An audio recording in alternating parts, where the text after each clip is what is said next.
आज रोजी Ambegaon police station यांचे नवीन इमारतीचे उद्घाटन समारंभामध्ये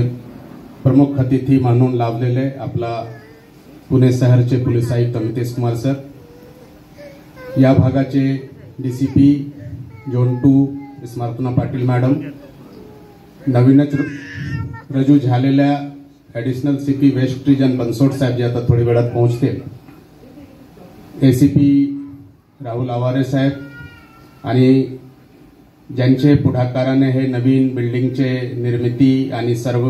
काम झालेले आहे ते आंबेगावचे सिनियर पीआई शरद झिने साहेब आणि त्यांचे सोबत त्यांचे सर्व सहकारी यांचे मी पुणे पोलीसचे जॉईंट सीपी या नात्याने सर्वांचे अभिनंदन करतो। या ठिकाणी आलेले आंबेगाव परिसरचे सर्व सन्मानित नागरिकगण बंधू भगिनी यांचे मी या ठिकाणी स्वागत करतो की त्यांनी आज या ठिकाणी नवीन पोलीस स्टेशनचे उद्घाटन समारंभामध्ये आपली उपस्थिती दर्शवली आहे आणि आम्हाला जे आहे ते भविष्यामध्ये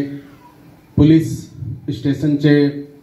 माध्यमातून आपल्याला चांगली सेवा देण्याचे अवसर मिळेल यासाठी आपलं सर्वांचे सहभाग या ठिकाणी नोंदवला आहे। आंबेगाव पोलीस स्टेशनची निर्मिती आता काही महिन्यापूर्वीच झालेला आहे आणि लगेच या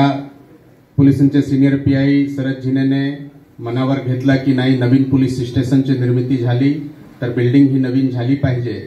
आणि त्यांनी पुढाकार घेऊन आणि यांच्यामध्ये सर्व सन्मानित नागरिकगण बंधू भगिनी यांचे सहकार्य घेऊन त्यांनी हे नवीन पोलीस स्टेशनचे चांगली इमारतचे बांधकाम केलेले आहे। याबद्दल त्यांचे मनापासून मी अभिनंदन करतो आणि नवीन पोलीस स्टेशन चे कामकाज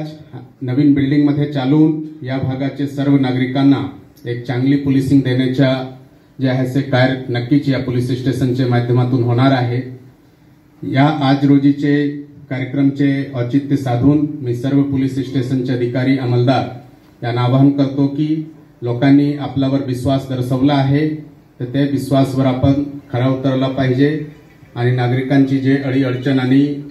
समस्या असतील ते सोडवण्यामध्ये जे आहे ते आपल्याला जे आहे ते सर्व नागरिकांना मदत केली पाहिजे। यामध्ये ज्या ज्या लोकांनी सहभाग घेतला आहे, ज्या ज्या लोकांनी सहकार्य केलेले आहे त्यांचेही मी मनापासून अभिनंदन करतो की त्यांनी हे इमारतचे बांधकाम मध्ये आपला जे आहे ते सहयोग दिलेला आहे, सहकार्य केलेला आहे। मी परत एक वेळ सिनियर पीआई शरद झिने आणि त्यांचे टीमचे अभिनंदन करतो। या ठिकाणाचे सर्व नागरिक बंधू भगिनी यांचे मी धन्यवाद देतो आणि आपलं संभाषण संपवतो। जय हिंद, जय महाराष्ट्र।